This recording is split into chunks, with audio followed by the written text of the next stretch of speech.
Hey YouTube, this video I want to speak on your heart still working. Yes, I said it. Your heart still works. I know the holidays are coming up, the energy of love and fellowship and connection is going to come. And I think it's like speaking of the heart is a very important subject to speak on now because we're speaking on connection, we're speaking on love, and we're speaking on coming together, eating. I mean, just celebrating new life on this in this year, and just really overcoming a lot of obstacles. And obstacles are just things that has been in the way of us really like conquering a lot of things that we need to conquer. Like if you can imagine a runner having to jump over hurdles and having to go under things and having to throw that jab and having to do all of these different things to conquer and just to complete that task, we have to look at our heart the same way. I believe that the heart is meant to be strong. The heart is meant to be impenetrable, and the heart it can't be penetrated. It's strong. I mean, the heart it has wisdom. I believe the heart has its own consciousness in its own way of being another having another identity outside of a lot of the other body parts because literally blood flows from it into it, and it literally allows us to be alive. And the heart is strong. And I think a lot of times we don't give the heart the place that it needs. And the heart, just like any other organ or any other body system in our body, I believe that it has the ability to grow. It has the ability to grow from wherever it came from, from the place that was. And I believe when our hearts are broken, I believe in a emotional way, when our emotions are broken, our heart feels it. And it definitely affects the way our heart beats afterwards. And the heart is such a beautiful thing. And being in a world that's hard, that will make you hard, that will tell you that you have to be perfect, oh, to not hurt, or to, hey, you have those feelings, just let it go. We have a very cut and dry way of dealing with things in this world. But that's not always the case with everything. If you ever been through anything, if anything have actually affected you in any way, you want to be mindful of the heart because it can be scarred, even though it's strong. It's almost like scar tissue. If you ever got a wound, so I have one on my leg, and if you ever gotten a wound of any sort, you realize the skin around it is different. It feels tougher. It has more depth to it. It's tougher. And literally, when you get a scab, your the different levels of your skin, however deep it is, it has to heal on each level. And as it heals from within to outer, it's a scab there. The scab is there to protect it. And sometimes that scab, if you constantly remove that scab, you you're bringing more harm to it. And a lot of times when we're dwelling in the past, a lot of times we're dealing with a lot of different things. A lot of times when we're entertaining the wrong people, when we're being around those people that really don't love us, or even when we are in on and off relationships and when we're not loving ourselves, whatever that scab is for you, stop pulling it off. Let it scab up. It don't look cute. And even if you go back to when you was a child and you scab your knee, you want to peel it because you want it because it looks nasty, it looks gross, and you don't like the touch of the scab. That scab is for protection. I believe has given our body systems, you know, some beautiful roles to play. And our body knows how to heal itself. And the heart knows how to heal itself as well. But before we heal our heart, we have to heal our emotions. And I believe that when we heal our emotions, the heart heals in such a deep way that it leaves a scar on the heart or within the heart, the physical heart. And well, emotionally and spiritual and physical, in every way, it leaves a scar in every way.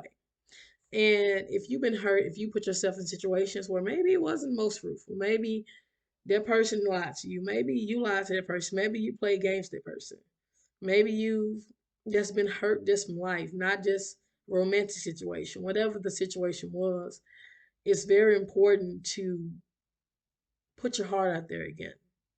Don't be afraid to love. After a lot of failures, it's definitely made me rethink a lot of things. And it's made me rethink who I am. It has made me rethink where I want to go and how I see love. And I've had to rewrite what I thought love was, and I was always wrong. But I've come to realize that God is the heart doctor. God can make your heart impenetrable. You can actually have a whole heart. You even though it's a possibility of being hurt, it's a big possibility it won't get hurt. You won't know until you get out there. And I really had to learn that through a lot of failures in my personal and interpersonal relationships. And it's a journey. It's a real journey where you have to be able to really cultivate those parts of yourselves that you really don't understand yet. I had to go through a lot of bitterness in my life because I felt as if the men that I allowed in my space didn't take care of my heart. Even when they did, maybe I wasn't ready for them. It the situations differ with the people. It differed, or the circumstances differed, or how I ended. I've been victim of ghosting. I've ghosted people, and I've lied to people. People have lied to me. It's like that innocent little girl that I was, that little church girl going to church every Sunday, about the Sunday school, the Sunday school secretary. I mean, that pure person, I believe, still lives on, even though life has tried to suck all that purity out, even though that naiveness that I've carried for so long has literally put me in places that I didn't need to be. And I've had to grow up. But in my growing up, I haven't lost my innocence. I haven't lost that purity of heart that I have. And I believe that's due to God. I just due to God being the light for me. Anytime life gets hard, even if it's easy, I can always have a conversation with God about anything. And it's the same conversation I have with my higher self. I can have that conversation with who God made me to be at my highest. And I can come into a meditation or a meditative state, and I can go into prayer, and I can ask God like what's going on. And for those that may not know what meditation prayer is talking to your higher power. My higher power is God. That's why I choose to call the energy or the universe. But when you meditate, you come to contact who you into your higher self.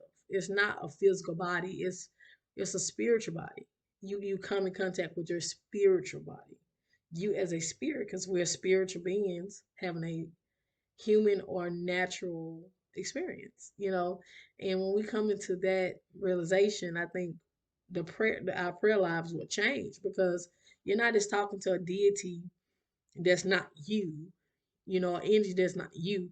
You're speaking with yourself, who you really are, and you're speaking with your creator, and you learn to co-create with that, with that God energy and with who you are. And being in tune with myself ever the more, I'm able to have that emotional intelligence or the awareness like this was going on in my life. And I explain that because some people may not know the difference between meditation and prayer. I meditate, I'm connecting with myself. I'm connecting with the inner child. I'm connecting with who I am in a spiritual way. But when I pray, I'm praying to my creator. And I'm asking my creator to convey messages to my higher self to show that this is something I need to be walking in, or whatever the conversation may be about. But when it comes to the heart, you have to be in tune with yourself. You have to be in tune with your creator in order to heal. And your heart still works. And I know we've been through a lot of crap. I know for me, I've been ghosted more times than one. I remember this guy I was dating for 4 months, and I mean, my daughters loved the guy. I cared for the guy extensively, and I mean, it was one of the greatest 4 months of my life. And I wasn't. I'm trying to remember, was it the first year, the second year, but I definitely remember it was 4 months, and this guy was great. He actually played on my guitar. I mean, I cooked breakfast for him. I mean, we never had sex though, but we was intimate. But it was beautiful. He wanted to have sex, but I wasn't ready for that. I wasn't ready for that level of touch with him yet. And I believe that's why he ghosted me. But then turns out, but well, it turned out that he had some legal issues going on and things like that, and that's why he ghosted me. And he had to go to jail and for a while, and he came back and we actually went out once, and that was February this year, and it he explained to me what happened, how he had to come back and just get his life back over. And so he really wanted to explain to me what happened because he cared for me. But that situation really broke me because after being broken and putting myself back together again, it really was a very hurtful situation with my daughters really loving this man because I don't allow my daughters to meet any man that I'm with or I'm getting to know. Like that's a no for me. No guy have never met my daughters. Seriously. They know I have them. They don't never met them. But he met them. And I used to work with him. And he was a gentleman.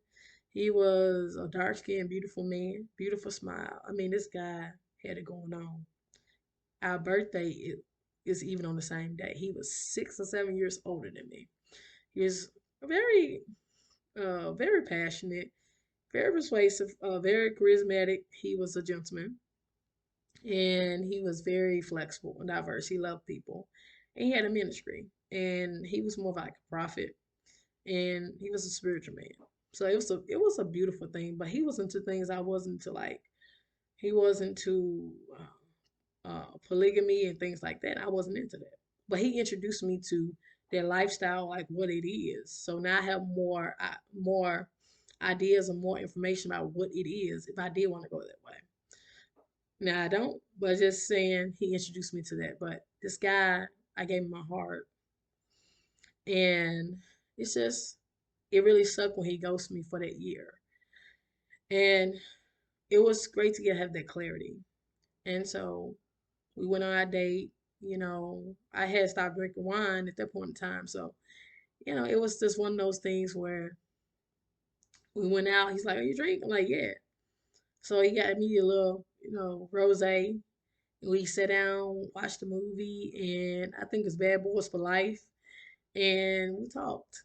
And we went to this bar and afterwards, and we just talked and talked. And we talked in his car for like an hour. And he kissed me on the cheek and he left. And that was the last time I saw him.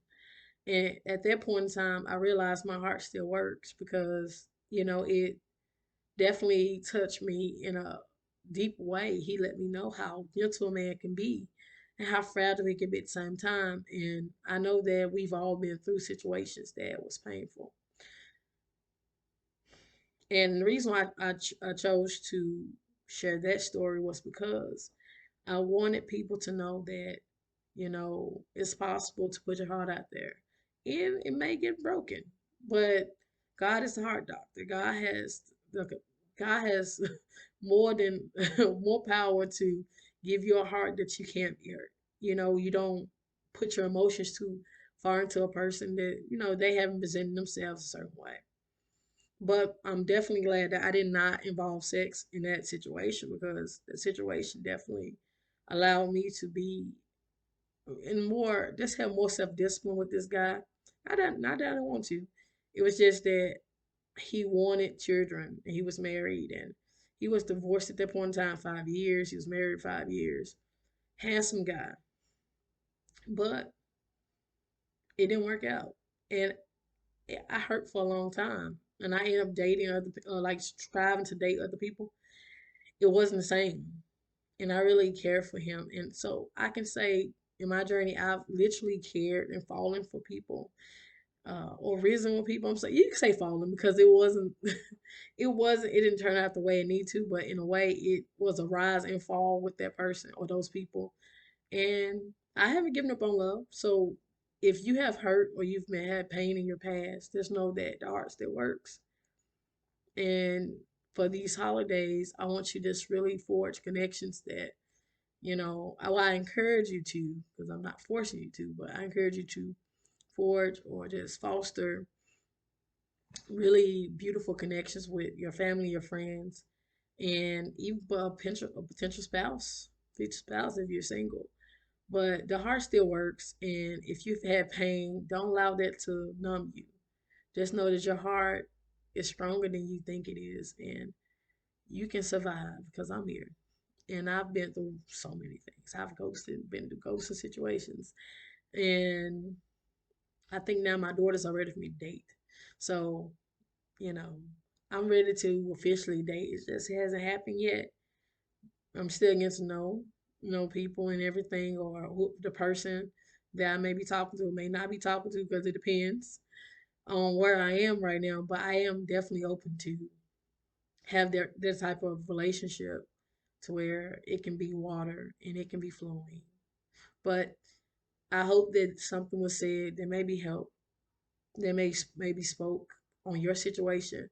And don't give up on love because it didn't work out with this person, this person, this person. Just heal.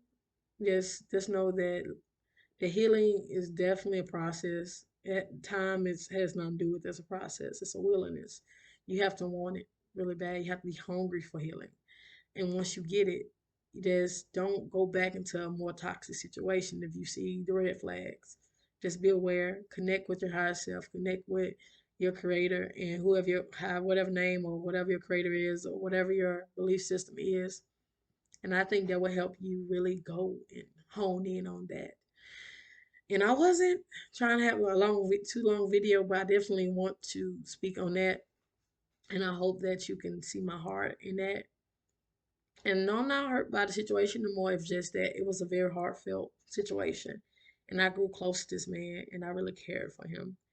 And it didn't work. But my heart still works because I'm actually able to put myself out there. I'm aware. And I do have me time, a lot more me time now. And when I go out, if I want to entertain someone, I want to make sure it's with intention. So check out my podcast on Apple, Spotify, or Anchor, or any place where you can find podcasts. Check out the Heart Doctor, like TheHeartDoctor, and just check me out. And I had like where it actually showed my picture and everything. I'll make sure I do next time. But definitely just follow me on Facebook, LASHEA Jackson. And you can follow me on Instagram, LASHEA Jackson.524, or Lashe Natural Woman. Even on Instagram, I have a professional Instagram. I'm a cosmetologist. And you can follow me. My professional Instagram is Lady Locks 2020, LADYLOCS 2020. And of course, if you're watching this, you already know about my YouTube page. So please subscribe. And I will be posting videos on things like this. But a lot of these holidays, just use this time for connection. And I can't wait to see you next time in the next video. I definitely go into my experiences, and I love y'all. Anyways, you have a beautiful Christmas, Hanukkah, Kwanzaa, whatever you celebrate. Or if you don't celebrate any, have beautiful holidays, beautiful connections, and just know that the heart still works. Be you.